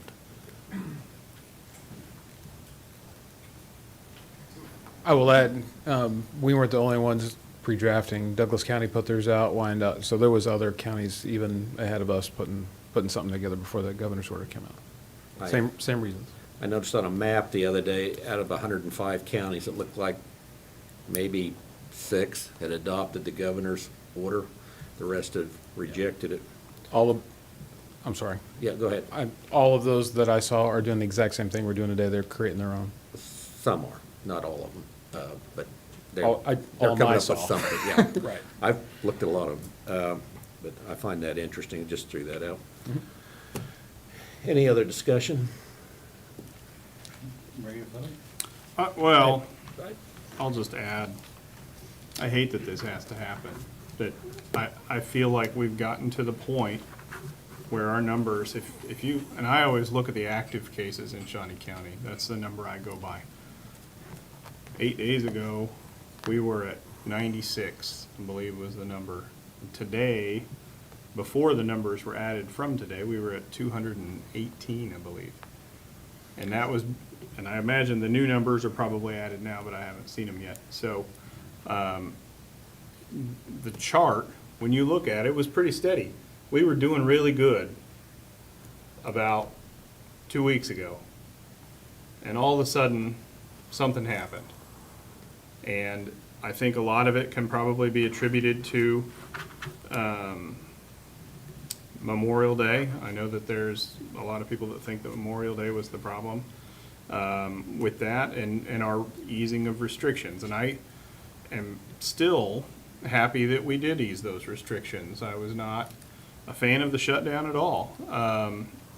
But what I keep going back to with this is that this prevents us from having a shutdown. And in terms of people's livelihoods, people's businesses, the ability of kids to go back to school in the fall, which is only a month away, I feel like this is, although I hate it, I feel like this is the necessary action right now to get those things back into the place where they need to be and get our numbers back down.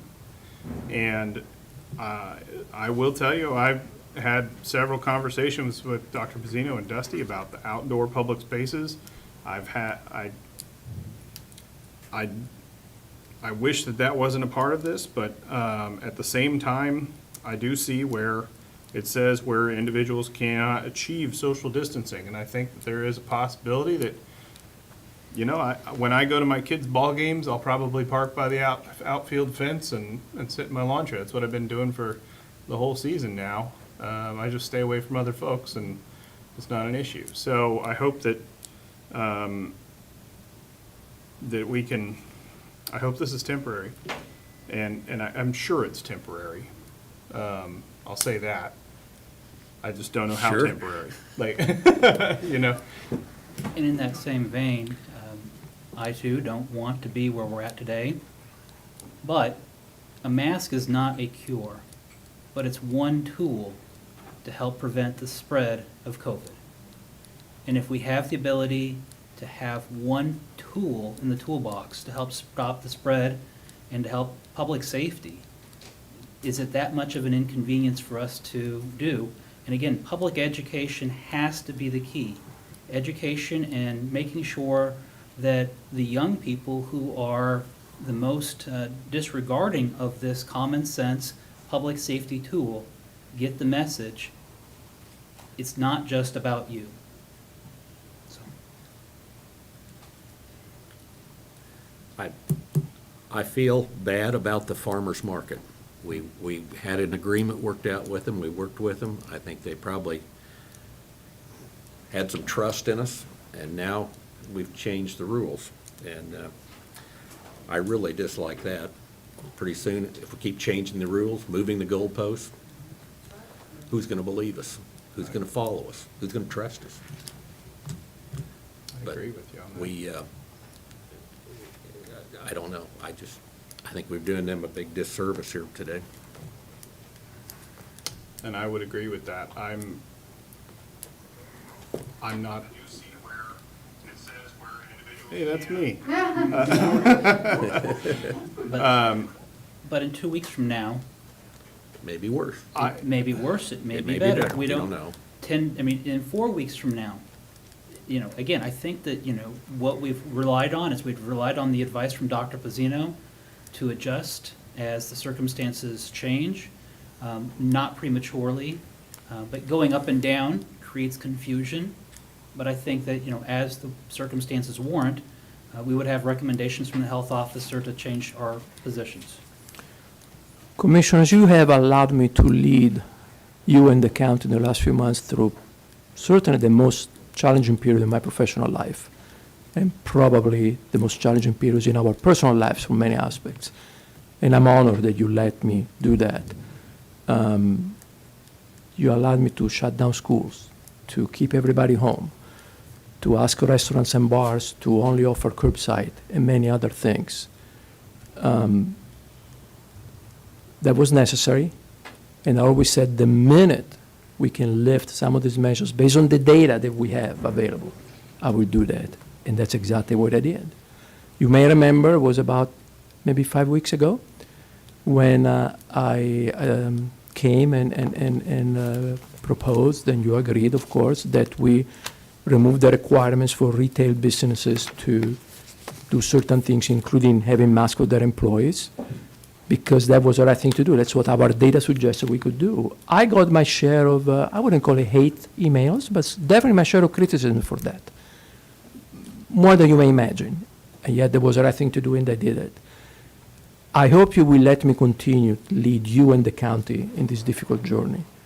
And you believe me when I tell you, as unpleasant as this measure is, I think at this point in time, this is necessary. Is it going to be 2 weeks? Is it going to be 2 months? I cannot tell you. But I can guarantee you the moment we can lift it in a safe way, I will be the first one standing here telling you to do that.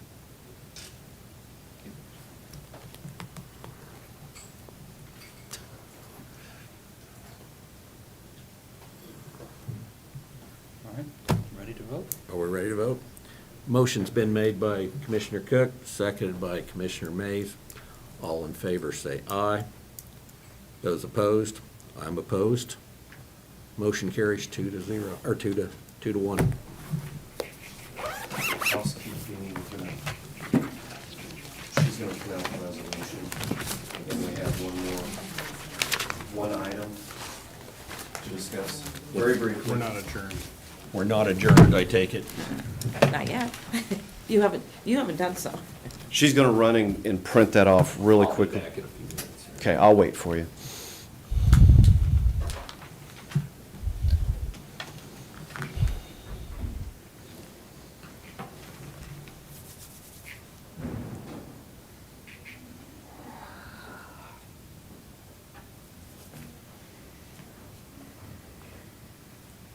It's not related to the mask order. Oh, no, it's Dusty back there. It's right here.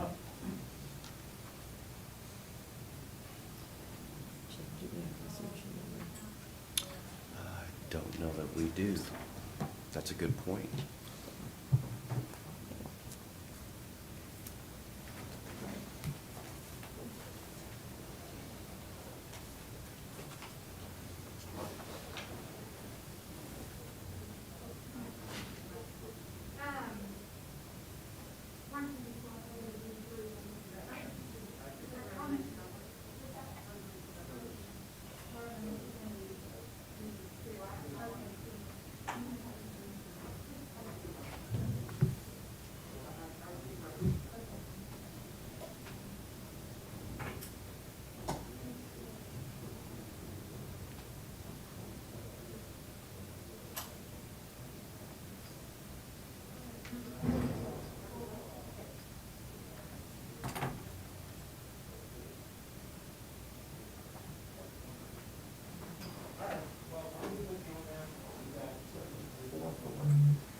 Resolution number 44.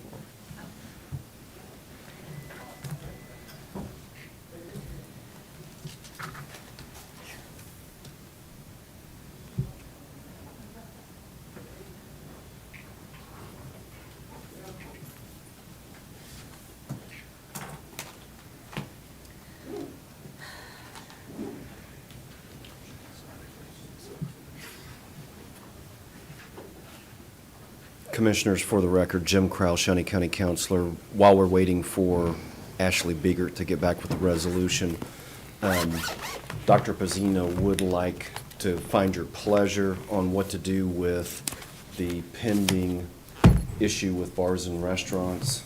There was an order issued. It's my understanding that last week you did a motion to delay the effectiveness of that order until Tuesday, tomorrow at noon. Dr. Pizzino's been working on that issue and I believe, would like to update you on where he's at with that, to find out what you would like him to do at this point in terms of the timing of that expiration and when he thinks he might get an order. Thank you. I'll be very, very brief. I'm not going to give you any details about what's been discussed with bar owners and, to some extent, restaurant owners. But I think we will be ready to reach a compromise that I think we still allow for public health to be protected while minimizing the impact on bar and restaurants. My concern is that this commission will not meet again until Thursday. Your order to delay the implementation of that order that I issued expires tomorrow noon. So I would like to have your support and for me to complete those conversations. In fact, I have one right after this meeting with restaurant owners. And then if we can make it maybe before noon tomorrow, for me to amend that order that I submitted last week in a way that is more palatable and acceptable to bars and restaurants, and do that without waiting for the next meeting of this commission on Thursday. Dr. Pezzino, I had an opportunity to talk to a couple of the bar owners, and they were very pleased with the way the conversation went, and they seemed happy, and I'd like to thank you for working with that segment of the population. Yeah, it was a very, very good experience for me. Very good. Mr. Chairman, I might just ask Jim, since the action taken by the board was to delay the implementation of Dr. Pizzino's order until Tuesday at noon, if he comes up with a new agreement or resolution, he would either be able to amend it and have that take effect tomorrow at noon, or he could wait till tomorrow at 12:01 and issue a new order. Correct? Jim Crouch, Shawnee County Councilor. Well, yes, he can issue a new order at any point in time to supersede what was already proposed. Right. I think his concern is the possibility of that motion from the board expiring before he is ready to issue the new order. Okay. To some extent, to be totally honest, my concern is that I do not want to go against your will. You made a clear statement last week when you said, we don't like this order, we want to put it on hold until you can negotiate something more acceptable on the part of the bars. I think we've done that. I just need to know if you want to see the document in an official meeting and then act on that on Thursday, in which case we have a little bit of a dilemma what to do between now and Thursday, or if you allow your health officer to just amend the previous order or let it expire and issue a new one before the meeting on Thursday. I think you've done exactly what we've asked, which is to meet with the business owners. And again, that was very positive on both sides. I'm very pleased with the preliminary information that we've received. The only thing I would ask is that you at least brief the commissioners in some way as to what the final draft looks like. But I don't know that I don't see a reason why we need to wait till Thursday, but allow you to put it in place as soon as it's final. Mr. Mays? Yeah, one thing that I just wanted to clarify is I agree, I think it's probably fine, but I want to make sure that you guys talk to the restaurants first. Yes, that's the meeting I have Yeah. as soon as I can get there. Please do that, make sure that they're on board with it. Yeah. Also because we don't want to have the same thing happen that happened last week. Yes, Commissioner, yes, as I said, that's a meeting I've been delayed because of this meeting. We will try our best. I need to be, again, totally transparent. I cannot guarantee you that we can make everybody happy. And at the end of the day, there is some impact on these businesses. There is no way around that. I think it's better than the alternative options, some of which include, just like they did in Douglas County, shutting down their bars altogether. So we will try our best to address everybody's concerns to the best of our ability, but it is possible that some people may still not like it, and you may hear from them. But at least be assured that if that happens, we have tried everything we could to make it work for everybody. I know that nobody's ever happy with, but no, we're not asking for happiness, but we're just asking for them to have their voice heard and. To have an opportunity An to provide opportunity. some, yes, they will Yes, have that. yep. Absolutely. Commissioners, real quick with Mr. Crowell here. I've been doing this long enough to know that what just happened is going to confuse people, and we're going to get a lot of rumors. Can we just explain that process? You guys put a hold on that order, and now that allows Dr. Brazino to amend and reissue, and it's still valid, correct? Correct. Just want to make that absolutely clear, so when we get the email saying it's not real, because you get the idea, because that'll It's on the happen. record. Okay, thanks. Thank you. While we're waiting for Ashley, Dr., oh, there she is. All right, great, never mind. It's just a resolution for signature. Okay. Okay. You can do you, now you can adjourn if you want to. I can adjourn the meeting, you say? Power. The meeting is adjourned.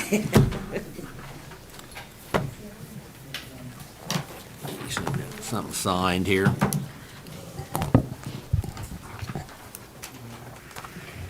Everybody start emailing. I don't want to sign this. Oh, yeah, you don't. I voted Can you no. make sure Huh? our news You voted media? no. I voted no. I let them, if he wants, I let them write no in.